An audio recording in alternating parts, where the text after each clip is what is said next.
Hello and welcome to another Raggy's beer review. So this is the only, bar the Raggy's Golden Ale, local beer. Oh no, Harrison's. So yeah, really low on local beers at the moment. Once the wedding's out of the way, I'm going to go back to my usual self where I, order a bit more and not paying out for stuff. So this is Dino Beard from Alter Ego Brewing, and a picture of Matt, the head brewer slash owner of Alter Ego. There you go. Yeah, that's him on the front. I'll tell you what it says on the can. Embrace your alter ego. We brew great beer for superheroes like you. Be kind, be good. I like that. Kindness. Kindness is key.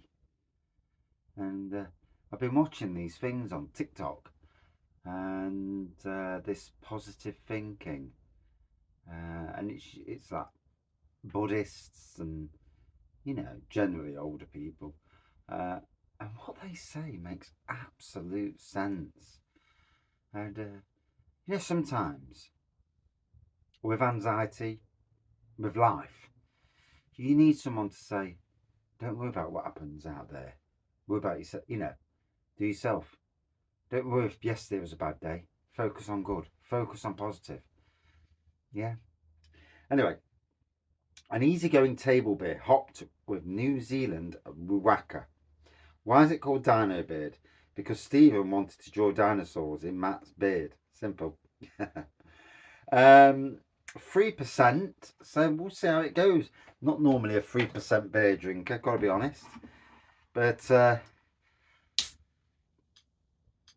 do like Alter Ego. Cracking brewery.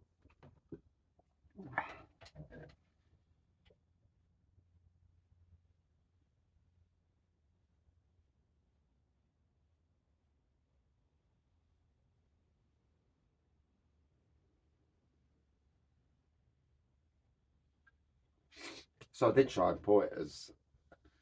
Now, what I find with table beers is they all look a bit light. Is that a thing, or is it just that's intended light? Um, I had one from Lincoln Green, and it was really, really light. I mean, I did the review and I thought, am I drinking bloody water there? Because it was ridiculously light. On the photos, it was like, ooh, and it didn't. To be honest, it didn't look great. It tasted great. It tasted all right, but it didn't look great. Um, so anyway, as we can see, this is hazy. Like a, I'm not sure what colour to call that. It's like a lemon. If I'm looking at I'm looking at the screen. I'm looking and thinking, yes, a lemon colour. So big white head on there. Oh, God, that was killing me arm. I've been mowing all day, strimming, blowing, and generally done a hell of a lot of work in 12 hours. If I was on the old bonus system with the abuse on the council, I'd have done about 25 hours work today, but which was good because you could, on days where the bonus system was great, because even if you got top back bonus, if you were good at your job, you could really utilise and have days where you think, oh, or save your minutes for days where it's where you're doing a crappy job, where the times are crap. Hedge trimming was terrible. They'll give you so many minutes per square meter, and it's not always as easy as it looks, to do it, especially when you're on a big hedge and on top of a hedge, getting up and down ladders. No one thinks about you getting up and down ladders, and that side of things. Yeah. Thankfully, I don't work in that situation anymore, so yeah. But I still push myself to the bones. So great carbonation going off there. Ooh, it's got a pokey aroma to it.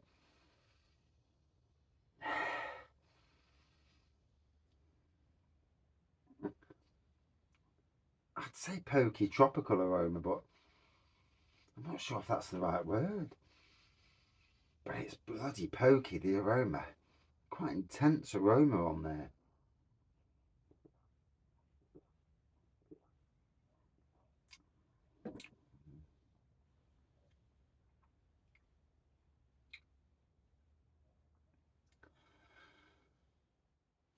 I don't know about other people, but a slight tangent. Low alcohol beers, the really the 0.5 jobbies, most of them, especially the traditional ones, taste like overly malty tea, and they just, for me, they just don't do it. They just don't taste nice, and that's me being the positive beer reviewer, not the chuck it down the sink beer reviewer. Um, hmm.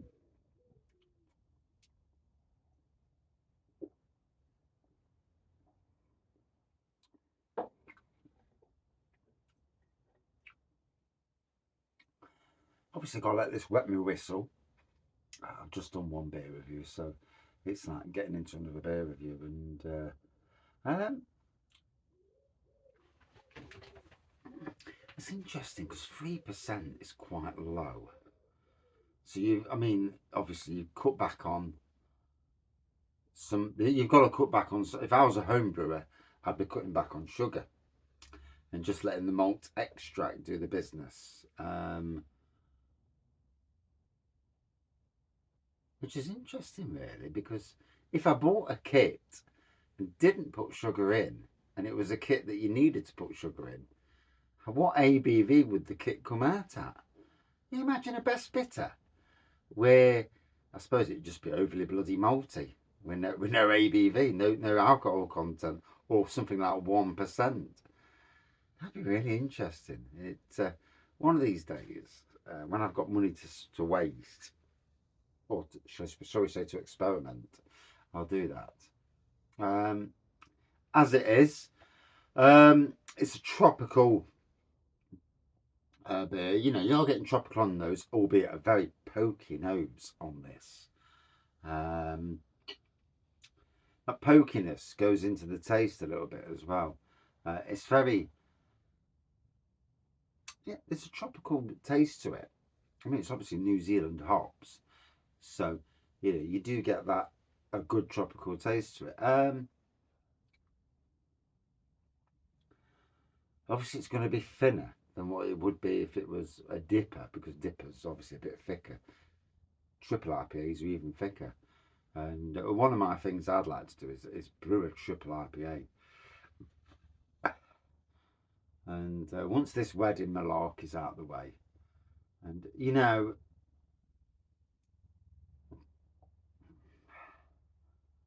it's funny, but we've saved all this money up to do this day, and part of me just thinks get it over and done with and move on.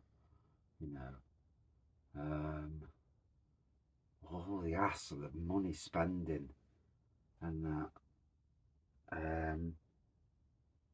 Could have gone on a massive holiday. What we've spent. We're already married as well, so.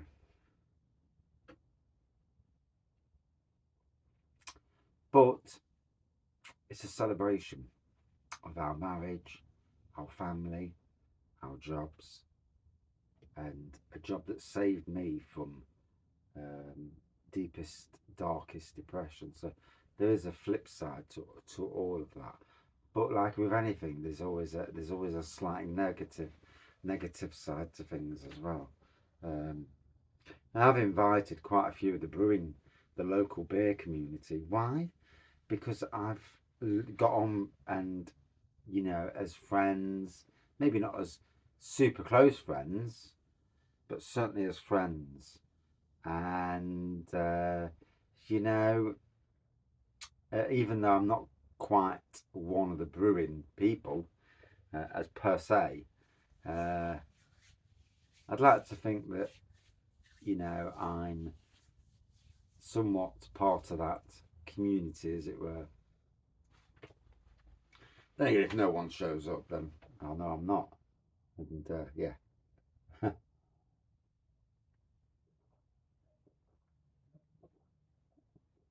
That'll be me told. um, yes, indeedy. So there we go. Just poured the rest in. See how it cooks. Yeah, it's definitely a big. Now the last bit's in. It's more proper lemon. I'd call that lemon. I don't know. Don't ask me about bloody colours. Obviously a good thumb of head on there. Yeah, not finger, thumb. Yeah, depends how big your thumb is, obviously. Depends how big your fingers are. Yeah, we're not going down the finger and thumb route. Yeah, yeah. I've been at work too long today to even care about the finger and thumb route.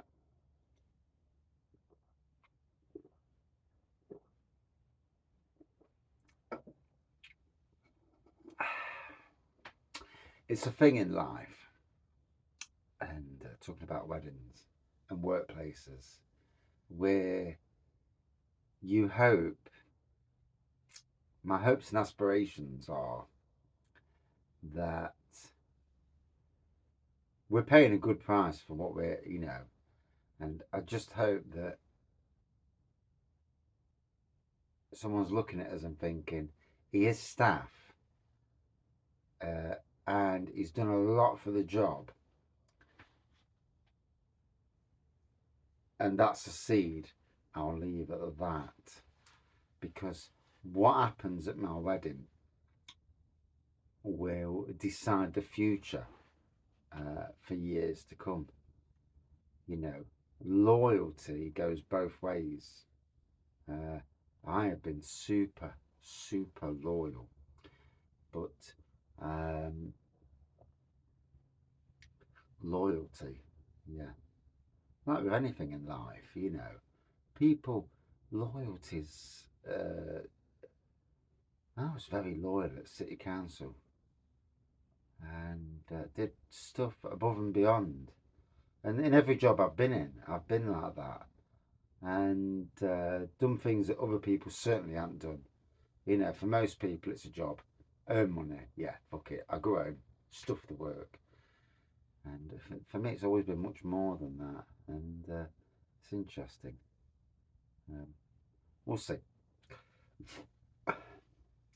Do people care about employees in this day and age? I'm not so sure. In the grand scheme of things. Lots of people unemployed, but then again, there's lots of jobs these days, isn't there?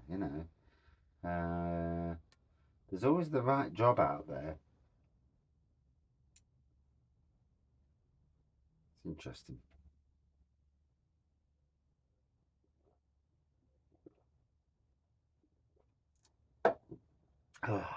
If I won the lottery, life would be ever so different.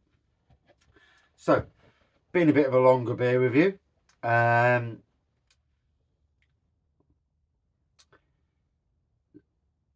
be honest, it's a total different thing for me drinking a table beer. I've actually enjoyed it. The ABV didn't really come into play.